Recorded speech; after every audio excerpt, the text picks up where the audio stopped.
What's up, everyone? DJ Nubis here with you on the Metal Tavern Radio podcast with a new species spotlight at the Metal Tavern Radio Tavern, Tarantula Tavern. And this time I'm going to go again, as this particular series that I do is spotlighting tarantulas that are inside my own collection. I'm up to about 27 right now. Unfortunately, recently I had a Pokeregalis male that passed away a couple days ago, so I was bummed. But found a female online, a 3-inch female that I bought, so I'm gonna get that next week. I'll do a little unboxing and unveil her. So I'm hoping to start kind of replacing some of my males with females, but still gonna buy some smaller spiders and let them grow out because eventually I'm gonna make a bigger purchase and. Can't buy all females because it costs you a lot of money to do that. It's just not cheap, but they do last a lot longer than the males.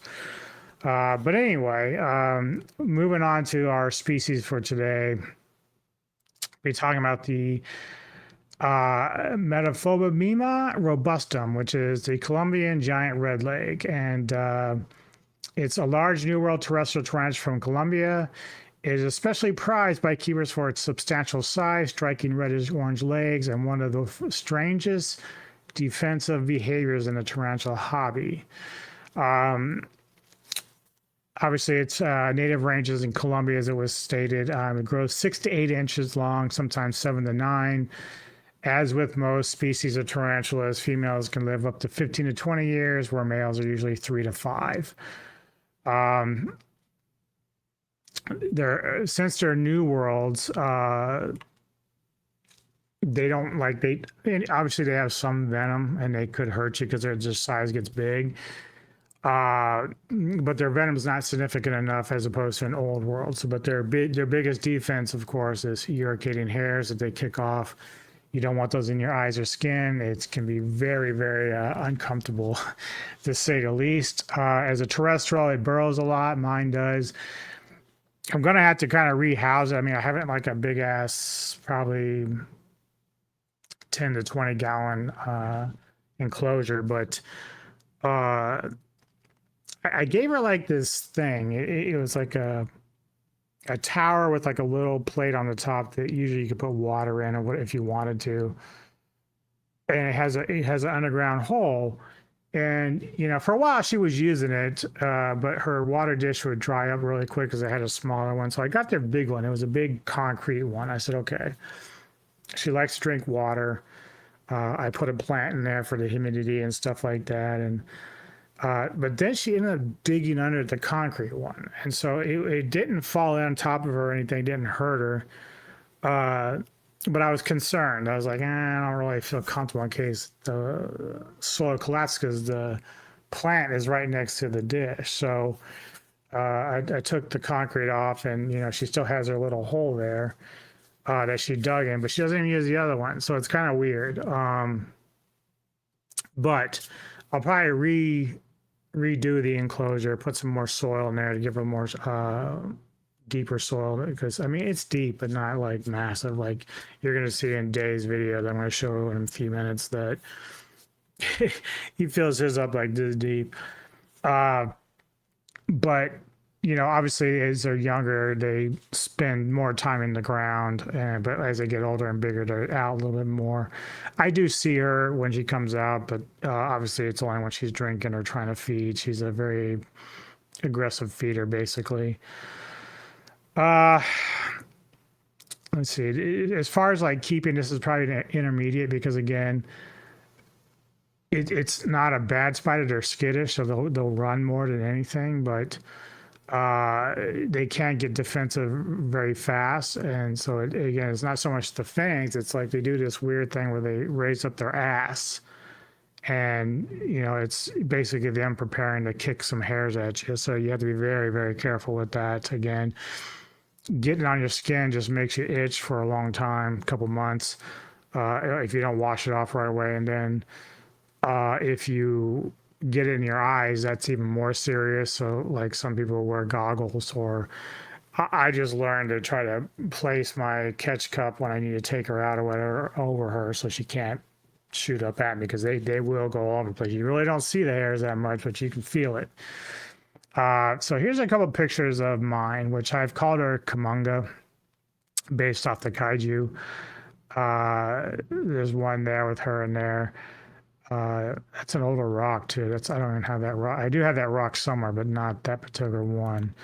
And then here's when I was taking her at night. And so this is the older. So to the right there, you can see the outline of the tower there. But this dish would dry up so fast, so I had to get her a bigger one. I got a bigger one in the same spot now, but she's moved to the left and kind of burrowed over here on the left-hand side.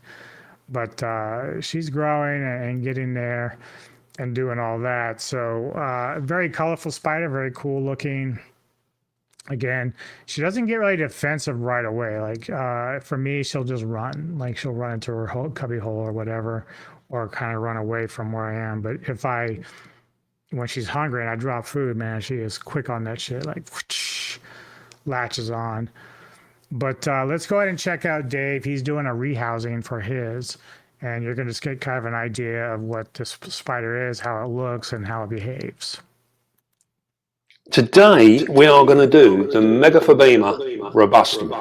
Now, when we look at enclosure sizes, we can look at maintenance enclosures, we can look at forever homes, and we can look at display enclosures. So everything has its own purpose and use, which is why nothing is particularly right or wrong. So we make use of what we've got depending on how we want to use it. You know, length, this is a terrestrial. Now see, his enclosure is massive. Like that is crazy. Now granted, mine is more horizontal. So in terms of like depth and weight, it'd be about the same if you just kind of flatten that one out. But the other thing is, this is a nice enclosure. And again, this species isn't something you really have to worry about in terms of strong venom or anything like that. But I always like the ones with the doors on front. And I know why he does this with this, because you can basically pile tons of dirt in here and not worry about like opening the door and having it fall out. Like I probably should have put my Costa Rican striped knee in something like this, because she loves to burrow. And like right now she's in one that has like a 2-door open enclosure, and she's like a little tractor. She'll pick up dirt and then move it to the front, and it's always like piled by the door and dish or whatever. And so I have to like rework it to a point to like, what are you doing to me, spider? What are you doing? But she's messy. So this is something that she would probably be better in for her. But the thing that I hate about those particular spiders is when she's out, she looks amazing and cool, but she spends so much time in the burrow, and it's like, I see you. Where are you?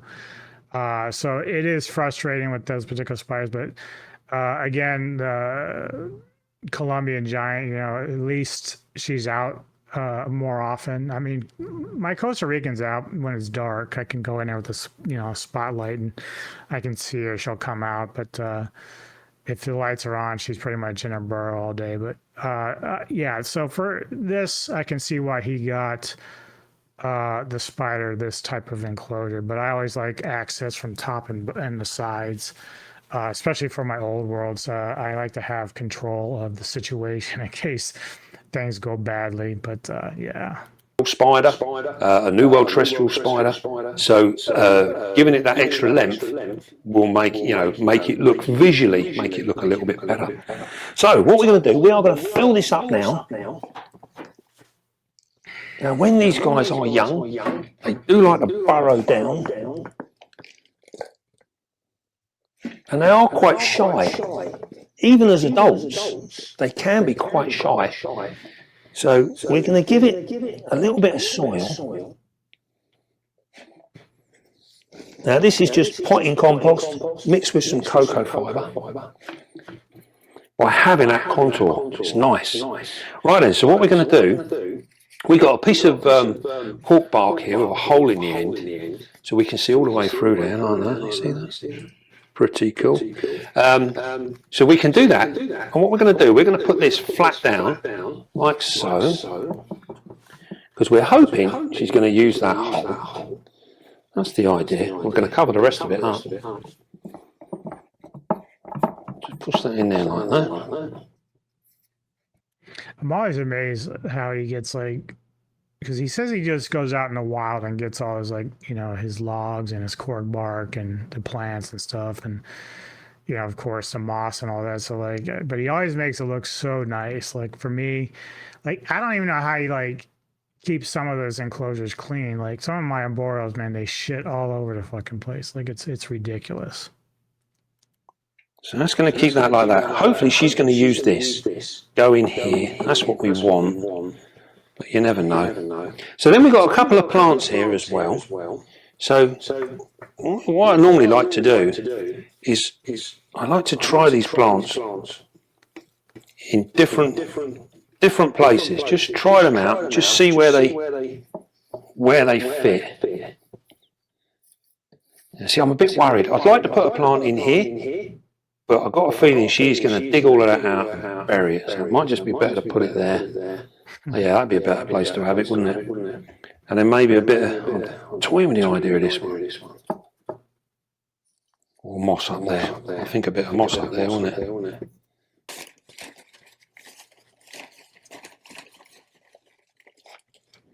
Right, go on, moss here.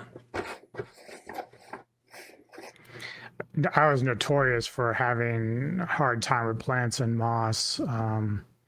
Still learning, but I had to get another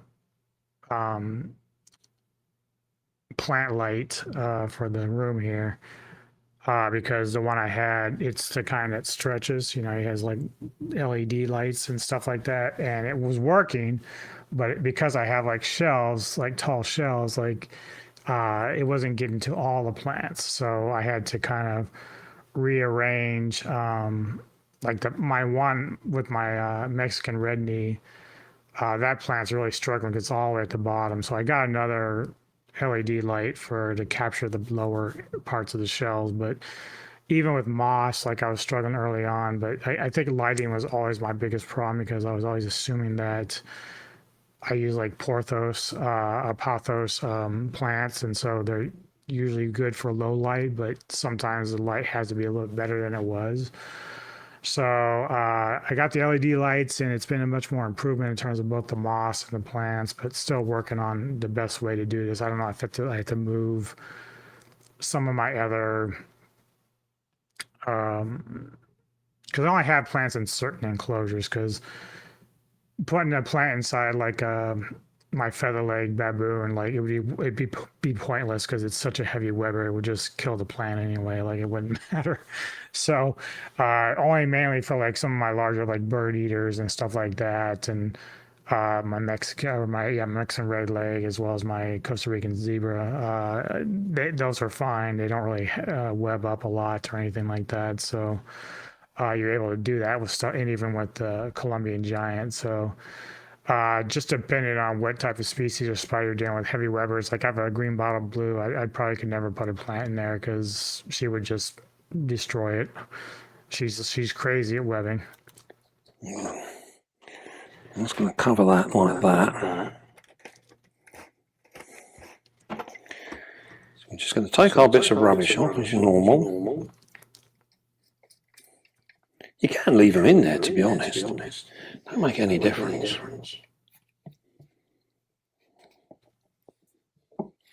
Beg your pardon?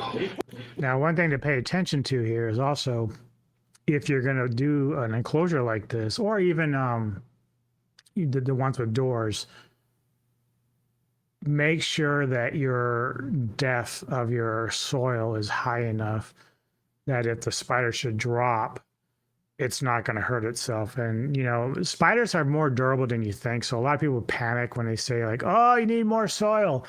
That's not always the case. Spiders are very durable, considering like, obviously you can't pick it up and then let it fall to like a hardwood floor because it would shatter and destroy its abdomen. Like you can't do that.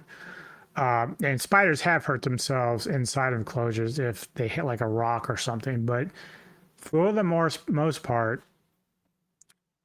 you don't have to be overly too cautious. Like you can still have like a third of your soil in there, and the spider would most likely be okay if it's just falling on top of the soil. Like it wouldn't hurt itself unless you have like other things in there, like stones and stuff like that, or sharp plants or something to that effect.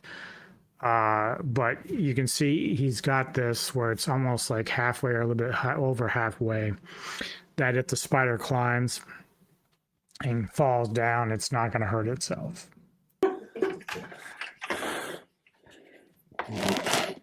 Let me just fill this up.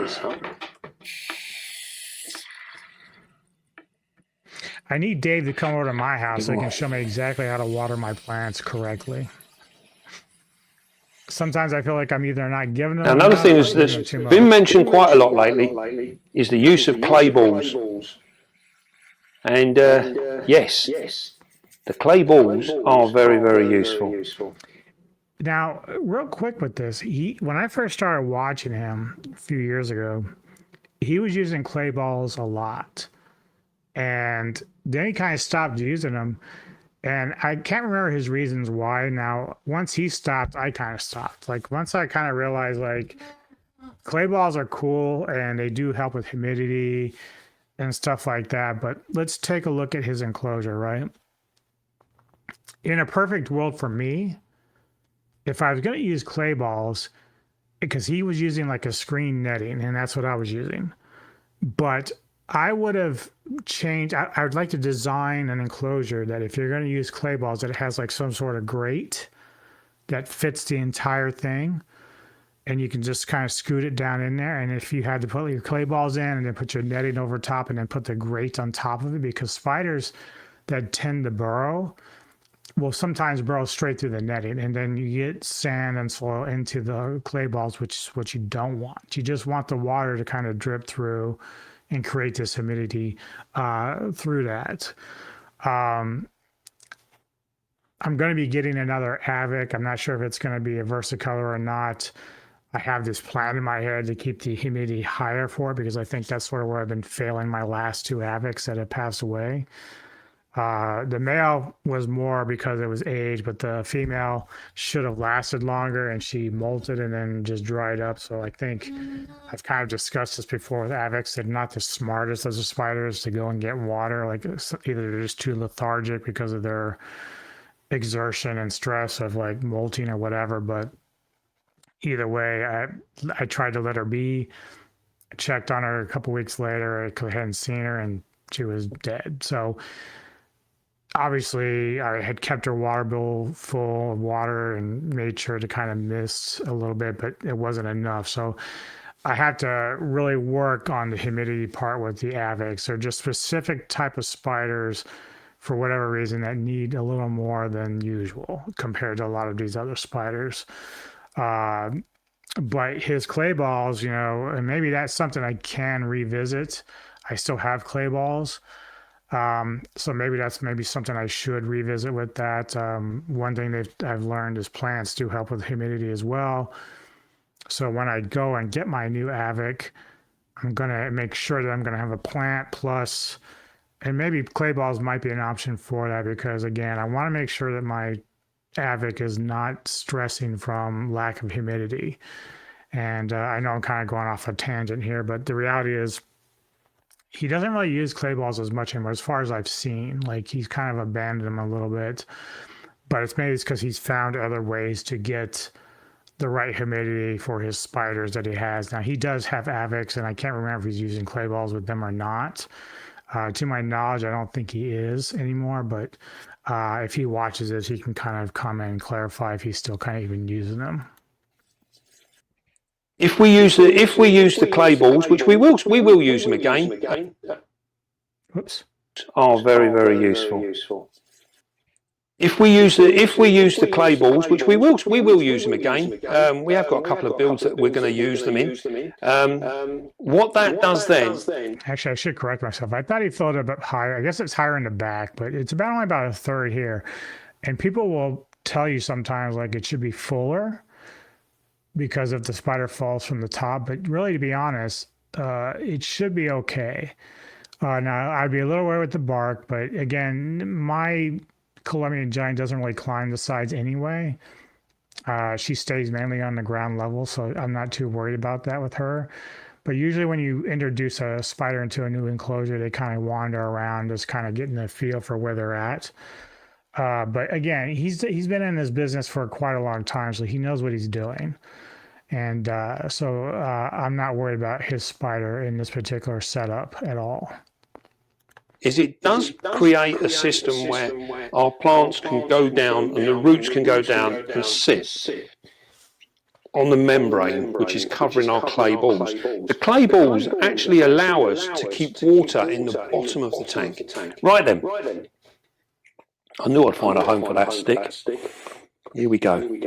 Right. Do you want to come over and have a look at this?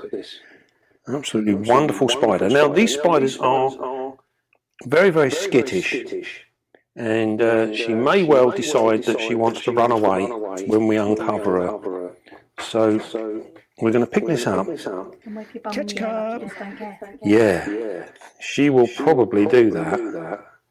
We're going to pick this up very gently. There she is. There she is. Isn't she beautiful? Now, as you can see there from her abdomen, she has not been stressed out. She's got a lovely abdomen. Now, these guys come from Colombia, and they're known as the Colombian Giant. They do get rather large. And I think they are such an underrated spider because look at that colouring. That is such a beautiful spider. Let's see if it works. All right, and here we go. Look at that. Look at that. Now, see, what you're seeing here is her defensive mechanism. This is what she's doing. So she's, instead of her fangs, she's basically putting her ass in the air because she will use her legs in the back there to kick off hairs at you. The other thing is, and I think this is the species, if I'm correct, because I don't mess with my spiders too often, but I believe this is the same species that if it's agitated enough, will kind of run in a circle. And they'll have their ass up, but they'll run in a circle, and it's like they're like almost like a sprinkler, and they'll like kick hairs or whatever. But so again, you have to be very careful because even if she's not going to attack you with her fangs, getting hair in your eyes or your skin is not fun. Trust me, I had a Brazilian black, and his hairs, man, when they get on me, fucking irritate the shit out of me. And that's if I just clean out his enclosure. Like if it's just on his like webbing, his like sperm webs, like I often forget that he kicks hairs on there to mark it basically. So yeah, you don't want like the hairs of any of these new worlds getting in your eyes and stuff like that, because it will fuck your world up. Now that has gone straight into defensive posture. We haven't even touched it. And look at that. Look how much bigger that spider looks already. I've got to get a photograph of that. That is awesome. As soon as we touch that leg, there you go. Yeah, you see how she spun round to show her bum to what she thought was where the aggression was coming from, which was the lid.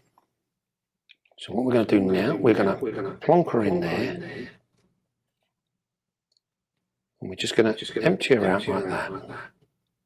You see, by using this catch cup, we've covered over and above her, so we're not getting any. So you can see when she kicks her legs, she's just kicking hairs, but because of the cup, he's able to kind of shield that, and it will kick into the cup itself and not at him in the air. Now, some still might get in the air, but it'll be mostly blocked by the catch cup, is what you want when you're transferring these spiders. Even if you're not doing it this way, let's say you have it in a catch cup and you've got like a little paintbrush or something and you're trying to coax her out, you have to make sure that cup is still like blocking her back in as you try to get her into the enclosure, because you just don't want that shit on you. Trust me, it's really, really irritating. I think whenever I get hairs on me, like usually I've been better about it because I wash it off, but if I get into one of those modes where it just happens to catch me at the wrong time, that first time I was itching for like a month or more, and it was so annoying, so annoying. Hear them urticating hairs flicking up. That's lovely. Kept us safe. So it just shows them browns up a bit better. Beautiful. That's absolutely fantastic colouring. Now you can see now how she's actually settled down. It doesn't take much because we didn't really upset her in the first place. And you can see now she's dropped her abdomen, her legs have come down again. She's actually laying a little bit flatter to the floor now. So yeah, there you go. So a nice little rehousing by Dave there. Great looking spider. You really didn't see it too much there, like even with mine, like you even see with mine, the orange is much more vibrant here, even though the picture is not the greatest, but I haven't seen like one at full growth yet. Like, I mean, you probably can go online and see one, but I've got like a Brazilian giant blonde. I've got this giant red leg. I've got I keep saying I have a Haitian brown, but I'm starting to think it's actually the Dominican purple. I'm going to have to reevaluate, maybe try to get some clarification with some people, because they say the Haitian brown can get like purple colors in them, but mine seems to have like a lot more purple than usual, but I'll have to verify. But that one's a bird eater, and then I have the Red Island bird eater. I still have hopes to get a Goliath bird eater at some point, maybe a salmon pink. So I like big spiders. Obviously, you have to be still careful with those. I've got a couple of Balfouri. I've got a smaller OBT replacing my other one, that male that died. I've got electric blue. I have quite a few now in my collection, and so I'm still going to get some more. I'll tell you actually what some of the ones I'm kind of looking at, just kind of shooting around a little bit here. So like I said, I reordered my Regalis. I got a female for like, it's a 3-incher. It was a very good deal. Some of the old worlds I'm looking at, hoping to get Neon Blue Leg, a Balmach Earth Tiger, Renong Blue Earth Tiger, a Thai Golden Fringe, a Thai Purple Zebra, a Gold Blush Baboon. Then when it comes to New Worlds, I had a Guatemalan Tiger Rump, which died a long time ago as a male. I think that one actually got those little nodes. I think that one died from the node. No, maybe there's a different one. I can't remember, but yeah, I had a Tiger Rump male that he passed. So I want to get another one of those. I want to get a Choco Goldeny. That's one that's like on my top of the list.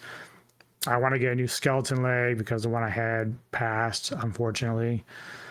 Which I'm not even sure if that was a male or female. I was kind of bummed because she or he was doing well and then just ended up dead. I was like, what the fuck happened here? Like, I just don't understand.